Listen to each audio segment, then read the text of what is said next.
Sir तुमच्या आत्तापर्यंतच्या प्रॅक्टिसमध्ये transplant आणि डायलिसिस यात तुम्हाला काही फरक जाणवतो का? ट्रान्सप्लांट पेशंट आम्ही जे बघतो, म्हणजे फॉर एक्झाम्पल लाइक म्हणजे तुम्हाला एक्झाम्पल सांगू शकतो. Over a period of time, म्हणजे फॉर एक्झाम्पल पहिले 3 महिने ते खूप चांगले राहतात. त्यानंतर डेफिनेटली साइड इफेक्ट ऑटोमॅटिक चालू होतात. मी तुम्हाला सांगितलं की द डिफरन्स इज खूप जास्त आहे. नॉर्मल किडनी फंक्शन आणि जे आपण हे करतो, डायलिसिस करतो.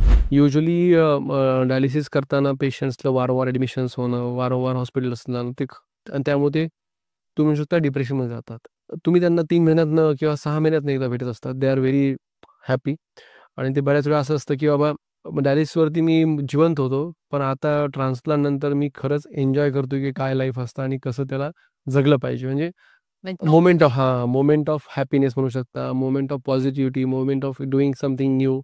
ह्या सगळ्या गोष्टी ऑटोमॅटिक यायला लागतात किंवा वारंवार हे जे प्रॉब्लेम चालू असतात ते कमी होतात. ऑलमोस्ट म्हणजे hardly anybody goes on dialysis back. आणि त्यामुळे they are very positive about the whole transplant. आणि दे फील व्हेरी आणि यू डोंट, म्हणजे तुम्ही त्यांना हॉस्पिटलमध्ये बघतच नाहीत.